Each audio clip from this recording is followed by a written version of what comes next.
So first, I want to thank everyone for the opportunity to be here tonight. My name is Evan Theodore, and I'm a partner with the firm MHBC. And here tonight with me, members as well of who are also registered for tonight is Bob Forrest and Colleen Forrest, representing the ownership group. Peter Rich from Requested Design Inc., our concept designer. John Northcote from JD Engineering, our traffic engineer. Carl Repka from Counterpoint Engineering, our civil engineer. Kim Pickett from Grounded Engineering, our hydrogeological and geotechnical engineers. Gord Nielsen from Mikulski Nielsen Associates Limited, our natural heritage and ecological specialist. And Nick Mealy from MHBC as well, our landscape architect and arborist. They will be available tonight to answer any specific questions that I may not be able to answer to help assist with this neighborhood meeting. The proposal we'll be presenting to you is to redevelop what is the northern portion of the subject lands, and I'll go into that in a bit in the presentation.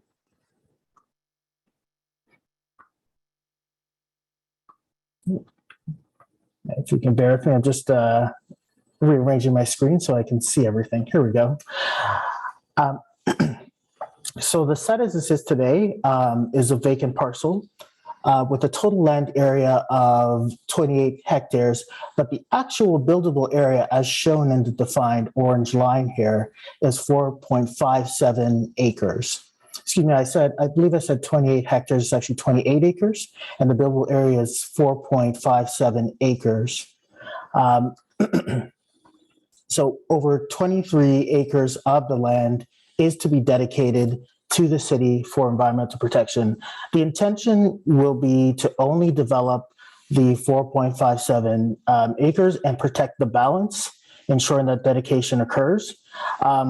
This proposal is not, and you'll see the presentation, it's not going to develop any environmental protection lands. It will be increasing environmental protection designated lands as part of the overall site. And briefly, just surrounding the property itself, to the north is low-rise residential, and just focusing on the buildable areas I've identified. To the south is existing woodlot and wetland areas. To the east is woodlots as well as the Lovers Creek complex. And to the west is the 521 Huronia Road proposed development, as well as across the street medical centers, commercial uses, and as well as vacant land. For the proposed community itself, the subject lands, as we've identified in red, actually have frontage on Mapleview Drive East. But the buildable area, as we define here, is split on this property by existing wetlands and environmental features, really around the center of the property. The property itself as well is also adjacent to the owner's active application to the west at 521 Huronia. And as you can see here, we've identified the buildable area as being the logical extension of those lands to the west. In terms of the city's official plan, the current official plan, the subject lands are designated general industrial and environmental protection area, but more specifically, the buildable area is identified as simply industrial designation. That industrial designation permits a range of industrial and employment uses, including warehousing, auto repair, other types of industrial type permissions. The city recommended the conversion of this overall industrial designation to residential in March of 2020. And the city's new official plan contemplates this, which I'll present later in this presentation, but it contemplates that these areas will become residential designation as part of the future plan. But again, and as I show here, and as I show the boundary, there's no plans to develop the environmental protection portions of the land, the proposal will actually increase and redesignate those employment lands to environmental protection for long-term environmental protection of the lands. In terms of overall official plan planning areas in the city, the overall property is split within the residential and industrial planning area areas of the city. However, you can see the buildable area is located within the residential planning area, and that's where development is proposed. And overall, residential uses are more compatible neighbors to the existing community, and in my opinion, are preferred over an industrial reality. The property is also in a defined policy area for the Lake Simcoe Region Conservation Authority. And just take a step back there. What that means is that the subject lands will be required to obtain permits and follow development guidelines from the Lake Simcoe Region Conservation Authority. And our team have had pre-consultation discussions with Lake Simcoe Region Conservation Authority on the site in terms of the features. And those consultations will continue as part of a development approval process when applications are submitted, with the ultimate outcome being a development form that is to the satisfaction of Lake Simcoe Region Conservation Authority in terms of environmental protection. And similarly, building on that, from a natural heritage perspective, the subject lands, and particularly the buildable area, is within a defined policy area, level 1 with existing development designation, which is shown here, as well as a level 3, which is just at the top corner. And both these defined policy areas, level 1 and the level 3, require that it be demonstrated that development impacts can be mitigated by way of an environmental impact study to the satisfaction of the city and the Conservation Authority. And I can confirm that an environmental impact study has been prepared to confirm the appropriate development boundary and ensure environmental protection is achieved. And again, that will be submitted as part of future applications to be reviewed by both the city as well as the Conservation Authority. I mentioned the new official plan earlier. The city is currently working on a new official plan. It's anticipated the final version is expected to come forward for approval in the early new year. That is a tentative date. But the new official plan will be recommending the buildable area as, in fact, the employment areas, but specifically the buildable area we identified, be redesignated to residential, as shown in this figure up here, similar to the lands to the north of the site. And simply in making our application, when that application comes in, and should the official plan not be in place at that time, the owner's application would advance the objectives and the recommendations of this official plan in advance of it coming into effect. So really, it's just forwarding what is already anticipated as it relates to land use.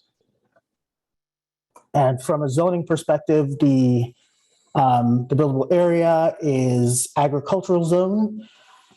This really is a leftover zoning from previous historic zoning bylaws on the property, and any zoning bylaw amendment will be required to permit any form of development that could occur on this property. So the overall proposal seeks to establish 53 traditional townhomes and 52 back-to-back townhomes for a total of 105 units on the buildable area of the property. And the development has been designed to ensure that it respects the limits of the adjacent wetland features as identified on the property by our team. The overall plan also is designed to take into consideration and respond to a lot of the feedback that we heard through the application process for 521 Huronia, trying to ensure that we continue positive changes as it relates to the proposal.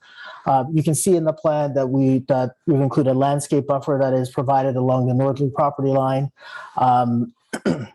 We've also ensured that the building facades are significantly set back from northern property line, helping to enhance privacy and mitigate overlook as it relates to this proposal. And the plan also contemplates an opportunity for on-site amenity, and I'll go into that a little bit more later in the presentation, but as a benefit to residents on the property. So overall, in terms of vehicular circulation, the proposal is to provide for vehicular connection, both in terms of for access for parking and loading into the site from 521 Huronia to the west, as well as the unopened road allowance to the north. 228 parking spaces are provided to serve 105 homes, and that's a ratio of 2.07 spaces per unit, which actually exceeds the zoning bylaw requirement, which seeks 1.5 spaces per unit. So this proposal goes above and beyond in terms of available parking. Of those spaces, 105 of them are internal to garages, 102 are in driveways, and 21 surface visitor parking spaces, which go above and beyond the requirement to ensure that all parking from this development is contained within the development and on the site and not overflowing into the overall neighborhood. And just as a point, the vehicle movement shows that the road network is designed to ensure appropriate turnaround and appropriate radiuses so that vehicular movement is safe and accessible. Similarly, in terms of pedestrian connection through the site, the proposal is to provide for extend connection from the Huronia property to the west, as well as connecting to Loon Avenue North to the unopened road allowance. And this occurs by way of sidewalks that interconnect throughout the site. And what you can see as well as pedestrian connections will also occur to connect to the proposed amenity area for residents of the site. And just to speak a bit about the amenity area itself, the proposals for an on-site shared amenity that includes an outdoor gym circuit in terms of outdoor exercise, as well as a children's playscape and a gazebo. And it's designed and limited in terms of area to ensure it stays outside of defined wetland features and their associated buffers, but in a location that takes advantage of and is set within a natural area that really amplifies the sense of a place for this feature and this amenity. So really serving as a great environment that residents could enjoy and children could play. In terms of privacy and transition, as mentioned before, a proposed landscape buffer is proposed along the northerly property line. That contemplates to be a 6 meter wide planted buffer, which would be a combination of both existing vegetation as well as additional new vegetation to help enhance that relationship, and includes a 2.1 meter high wood privacy screen fence. And in addition to that, buildings on the site and the design have been oriented to facilitate appropriate transition to the single detached homes to the north. And this slide helps to show how that relationship and how that objective is achieved. Overall, the proposed buildings, they maintain a separation distance that exceeds what is a typical universal principles of transition from stable residential areas. And that includes, as you see in this first section 1 here, the deployment of a 45-degree angular plane, which is really a demonstration that when buildings stay under this angular plane, they mitigate and they reduce opportunities for overlook, they reduce shadow impact, and they overall help to protect for privacy. So as you can see in this example, the building is well below and well set back from that angular plane, demonstrating it enhanced separation on the site. And that's in consideration of the fact that a 2-meter privacy fence is included and landscape buffer is included. Those all further augment and support mitigating overlook and protecting for privacy. And similarly in section 2 here, where this is a side relationship, it's recognizing that that side relationship will have minimal windows and it will be augmented by landscape buffering. That again, we continue to maintain and protect for privacy and mitigate overlook to a reasonable level as part of this proposal. And as I mentioned earlier, this application was really seeking, as a result, would increase the total amount of environmental protection that would be dedicated to the city. Should this application be approved, what you would see is approximately 80% of the overall lands, as you can see now, the industrial designation on the northern end as well as the southern end, that 80% of the overall lands, moving to the right, would be protected through a redesignation as environmental protection as seen here. And only development within the developable envelope as we've identified as the area for development being the end result of that outcome. And it's important to note that there is an ability to develop more units, working through and identifying through these areas. As you can see, these fingers of these industrial areas coming down. But there is a specific desire to take advantage of and prioritize the natural environment as a feature and amenity for this development. So that is part of the reason why this buildable area is limited to this northern area, because it's a recognition of that asset of the natural environment that would benefit both residents as well as the greater community. So as I mentioned previously, an environmental impact study will confirm appropriate buffers through the approval process. Measures will be taken to protect wildlife habitat, and wetland features will be protected and enhanced, as all part of matters that need to be balanced as part of the approval process that are under consideration.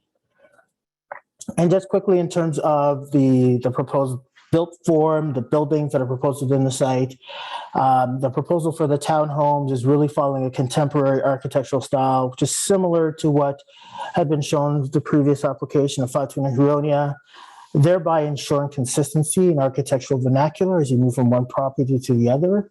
And it's similar in terms of the back-to-back townhomes as well, following that same style and same materiality.